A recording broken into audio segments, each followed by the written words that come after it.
Okay, let's unpack this. We live in a truly remarkable age, wouldn't you agree? Absolutely. Never before has opportunity been so, well, abundant, Mm. or knowledge so freely available. Mm-hmm. Think about it. Comfort, security, possibility. They seem genuinely within reach for everyone. And yet, Yet there's this strange paradox. exactly, it just doesn't quite add up. Imagine this. Yeah. A room full of, say, 100 bright-eyed 25-year-olds. Yeah. They're all buzzing with energy, full of dreams for a better future, each one declaring, with certainty, yes, I want to be successful. I want my life to count. That conviction, Yeah, you can almost feel it. it's palpable. They really believe the world is theirs for the taking. It's a powerful image, isn't it? But now let's fast forward, say, 40 years later. Okay. Out of those 100, the statistics, and Earl Nightingale often highlighted this, they reveal a pretty stark, often shocking truth. Which is? Only about 5 of them, just 5 out of that 100, will have actually achieved the kind of success they dreamed about back then. Wow, only 5%. The vast majority, the other 95, they'll have fallen short somehow. Some just getting by, many struggling. And a significant number end up dependent on others in their later years. Mm-hmm. It really forces you to ask, what happens? What puts out that fire? Yeah. What pulls 95 out of every 100 off that path they started on so confidently? That's exactly the mission for our deep dive today. We've pulled some crucial insights from Earl Nightingale's powerful script, The Unspoken Truths of Success. Great stuff. And we're blending that with the really sharp, actionable wisdom of Jack Ma. A good mix. So we're going to explore not just why that 95% falls short, but maybe more importantly, how you can choose, consciously choose, to stand firmly with the successful 5%. Making that choice. Yeah. And here's where it gets really fascinating, I think. All our sources, Nightingale, Ma, they point to one critical differentiator. And it has absolutely nothing to do with luck or circumstance or even the family you were born into. It's much more personal than that. Exactly. What both Nightingale and Ma make profoundly clear is that this isn't about fate or the economy or your background.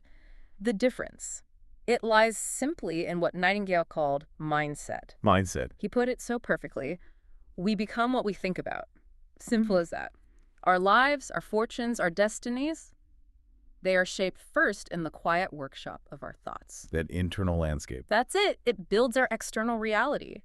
Consider the contrast, right? The 95%, they often just let their minds drift, filled with whatever worries, doubts, or maybe narratives the world throws their way. Just sort of react. Yeah, living by imitation, conforming. But the 5%, they actively guard their thoughts, they nurture their vision, they hold steadfastly to the picture of the life they are determined to build. So they're intentional. Deeply intentional. They refuse to let their internal world be dictated by all that external noise. And it's this fundamental difference in mindset, then, that leads to these common traps, the ones that snare the majority. Okay, so let's start with a big one. This, illusion of success. I think many of us, maybe myself included sometimes, can confuse wishing for working, Oh, definitely. or dreaming for directing, or just hoping for actual planning. We might genuinely believe, like Nightingale said, that time itself will deliver us to success. As if it's automatic. Yeah, like the years alone will just carry us upward magically. And this is where it gets subtle, because many people never stop to ask the really vital question. What precisely is success for me? Right, what does it even look like? And then how will I actually reach it? Jack Ma sees this constantly. People wake up, no clear destination. If you ask about their goals, the answers are vague, fuzzy. Be happy or be rich. Exactly. And without that clear vision, you don't just drift. You end up becoming like a supporting actor in someone else's vision. Building their dream. Because you haven't defined your own. It's a crucial point. So how do the 5% handle this? What's their secret to getting that clarity? Well, they approach it completely differently. They start with a distinct goal, something concrete. Okay. They write it down, they visualize it, internalize it, and this is key. They revisit it daily. Every day. This goal, Nightingale said, becomes a magnet pulling them steadily forward. It gives purpose to the daily grind, courage when things get tough, and the patience to keep going. So it's not just an idea. No, it's a living compass, guiding their actions. That phrase, a magnet, it's really powerful. It highlights that it's not just what the goal is, Right. but that its very existence gives direction, focus. Otherwise, our energy just scatters, doesn't it? Absolutely. It channels everything towards one point. Which leads us to another trap, maybe a quieter one. conformity. Ah, yes. Nightingale called it the quiet tragedy of human life. He did. So many people conform. They live as though the safest path is just following the crowd. Blending in. Yeah, sacrificing their unique spark, their individuality, really at the altar of acceptance, just wanting to fit in. It's understandable, though, that fear of standing out. It is, but Jack Ma builds on this so well. He highlights that most people never succeed because they fear criticism. The fear of what others will say. Exactly. They care too much about opinions. They get trapped in this sort of invisible prison built by what they imagine others are thinking. What if they laugh? What if I fail and everyone knows? Those kinds of thoughts. But Ma's point is crucial. No matter what you do, people will always talk, good or bad. So trying to please everyone is futile. Utterly. And it raises that important question. If everyone's doing it, if you're just following the crowd, where exactly is that crowd going? Nightingale's answer was blunt. That very majority is going nowhere. Think about it. Every breakthrough, every major advance, it came from someone who refused to just follow along. Someone who dared to think differently. Yes, they dared to question, to challenge the status quo. As Ma puts it, great achievers are not people who never face criticism. They're people who stop caring about it. Stop caring. That's the key. They understand criticism often says more about the critic's fears or limitations than about their own potential. That's a really useful way to frame it. Seeing criticism as maybe a reflection of their stuff, not yours. Okay, so building on that, we've all had that moment, right? A great idea hits, you feel inspired. Yeah. But then that little voice says, I'll get to it later, when things are perfect. The perfect time trap. Exactly. And both Nightingale and Ma really nail this one. They do. The unspoken truth script puts it plainly. Most people tell themselves, I'll start when I have more money, more time, or more confidence. The trifecta of procrastination. Right. But it says the perfect time never comes. And Ma asserts so powerfully, knowledge means nothing without action. Oof. That hits home. So many people spend their lives thinking, planning, dreaming, but they hesitate, waiting for the right time, the better plan. They want guarantees. Which life rarely provides. Almost never. And Ma even flips the script on motivation. He says, motivation comes after action, not before it. Wait, say that again? After action. Yeah. You take that first, maybe imperfect step, and then the clarity starts to come. The momentum builds. The motivation follows the doing. That's so counterintuitive to how we usually think, isn't it? Plan everything perfectly, then act. Totally. We're almost conditioned to wait for this green light that just never appears. But the real green light, it's action itself. Imperfect action. So start before you're ready. Absolutely. Action beats perfection every single time. Both sources advise. Start before you are ready and do what you can with what you have right now. Because the world rewards action. Actions, not intentions gathering dust on a shelf. Okay, so we take action, but then it gets uncomfortable. Quickly. As Unspoken Truth says, it's supposed to be uncomfortable. Yeah, that's part of the process. And this is where another big pitfall comes in. Quitting too early, not learning from the inevitable failures or setbacks. Oh, this is huge. I think most of us can relate to that feeling of defeat after the first rejection, right? Wanting to just give up. You're right. It's almost universal. Most people see failure as like the end of the road, proof they weren't cut out for it. Yeah, taking it personally. Exactly. They forget that every successful person has faced rejection, criticism, and repeated failures. It's not unique to them. The 5%, though, they see it differently. How so? They see failure as, quote, the tuition fee of success, as Nightingale put it.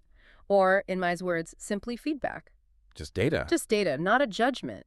They don't let it crush their confidence. Instead, they analyze, okay, what went wrong here? What could I have done differently? What's the lesson hidden in this for me? So they can grow stronger, smarter. Precisely.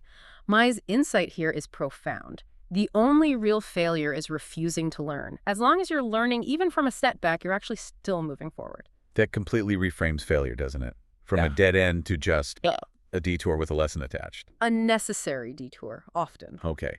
But even with that healthier perspective on failure, many of us know what we need to do, but we struggle to do it consistently. Which brings us to the trap of lacking discipline and consistency. Ah, the silent killer of dreams, this one. Why do you call it that? Because it's insidious. Many people know the steps, they have the knowledge, but they wake up and choose comfort over commitment. They let their feelings, their moods, dictate their actions, as Jack Ma points out. I don't feel like it today. Exactly. They might say they want success, but their daily habits or lack thereof tell a very different story. So what is discipline then in this context? Maud defines it beautifully, not as punishment, but as doing what you need to do even when you don't feel like doing it. He actually calls it the greatest form of self-respect. Self-respect, how so? Because it's you telling yourself that your goals, your future vision, matter more than the temporary comfort or discomfort of the moment. You're respecting the commitment you made to yourself. That's a powerful way to think about it. And connecting this to the bigger picture, consistency isn't about huge, heroic efforts once in a while. No, it's built on small actions repeated every single day without fail. Think about getting strong, right? You go to the gym for 30 minutes every day. Not for 5 hours once a month. Exactly. Or boiling water, you keep the heat steady. You don't keep turning the stove off and on. Consistency is that quiet engine. It truly separates the ordinary from the extraordinary. So it's about the small daily wins, those micro decisions stacking up. That's where the magic happens over time. And I think tied closely to that lack of consistency is impatience. Oh yeah, the need for speed. People want instant success, instant money, instant recognition, as Jack Ma puts it. They plant a seed today and expect a full-grown tree tomorrow morning. And when it doesn't happen, They get frustrated, dig it up, and move on to the next shiny object, the next quick fix, abandoning the garden. And what's fascinating but also obvious when you think about it is that anything truly valuable takes time. Always. There are no real overnight successes. Ma uses that great analogy of growing a tree. You water it daily. For weeks, maybe months, you see. Nothing. Or just a tiny sprout, but underneath, The roots are growing. deep and strong. But impatience makes people dig up that sapling to check on the roots, killing its potential, chasing shortcuts, trying scheme after scheme. It just wastes years going in circles instead of building something solid. So impatience is almost disrespectful to the dream itself. That's a great way to put it. It implies the dream isn't worth the time and the nurturing it requires. That tree analogy really makes you pause and think. Okay, another critical trap, and this one can be subtle. Surrounding yourself with the wrong people. Hugely important. Your environment shapes your destiny, as Unspoken Truths puts it so clearly. It truly does. Far more than we often realize. If you're constantly surrounded by negative people or lazy people or unambitious people. Or people who laugh at your dreams. Especially those. Eventually you'll start to mirror them, as the script says. Their attitudes, their lack of belief, it seeps in, it pulls you down into their orbit. Jack Ma's analogy. The fresh apple among rotten ones. It won't stay fresh for long. Your environment just impacts you profoundly. So the 5% are careful about this. Very careful. Proactive, even. Winners choose their circle carefully. You almost have to be, as Ma advises, ruthless about your environment. Ruthless. That sounds harsh. Maybe, but it means consciously choosing to spend time with people who lift you higher. People who talk about possibilities, not problems. People who believe in your vision, maybe even when you're doubting yourself. Because their energy is contagious. Either positively or negatively. It will either pull you down or inspire you to reach higher. You choose the influence. It's so easy, though, isn't it, to point fingers. Blame circumstances, blame the boss, the economy, just bad luck. The blame game. Yeah. But, as Unspoken Truth warns, as long as you blame others, you give away your power. Completely. You become a victim of circumstance. Which brings us, I guess, to the final trap we're discussing. Not taking responsibility. And tied to that, a deep lack of self-belief. This mindset shift is perhaps the most fundamental of all. My life is my responsibility. Period. Owning it all. The good, the bad, the choices, the outcomes. And Jack Ma really pinpoints that pervasive lack of self-belief that holds so many people back, thinking they're not good enough, smart enough, worthy enough. So they stop before they even start. Often, yes. They wait for someone else to tell them they can do it, to validate them first. But you, our listener, you have to be the first person, right, to look in the mirror and say, I can do this. Absolutely. Even if no one else believes in you yet, self-belief isn't arrogance. It's not about thinking you're perfect. What is this then? It's a quiet understanding of your own capacity, your capacity to learn, to grow, to adapt, and ultimately to achieve what you commit yourself to. Knowing you don't need to be perfect to start, you just need to start to become better. Okay, so we've explored all these common pitfalls, these traps the 95% seem to fall into. What does this all mean for you listening right now? Earl Nightingale didn't just diagnose the problem. No, he gave a solution. He handed us a clear, actionable roadmap. Steps for joining the 5%. Steps we can implement starting today. He did. And it sounds simple, deceptively so, but it's not easy. He outlines 5 core actions. Let's hear them. First, decide clearly what you want. You can't hit a target you haven't defined. Name it, picture it, write it down. Keep it in front of your mind like a compass. Clarity first. Okay. Second, direct your mind daily. Every morning, consciously plant seeds of purpose. Review your goals. Speak them aloud, maybe. Let them guide your choices throughout the day. Tend your thoughts like a farmer tends a field. Be intentional with your focus. Got it. Third, act with consistency. Small, steady efforts, repeated faithfully day after day. They achieve far more than occasional bursts of intense energy. The 5% act according to their plan, not their mood. Small steps, daily. Makes sense. Fourth, persist through resistance. Obstacles will appear. Doubts will whisper. The crowd might even mock. Success belongs to those who just keep walking when others turn back. Every step forward, no matter how small, is a victory. Keep going, even when it's tough. Especially when it's tough. And finally, fifth, live with integrity.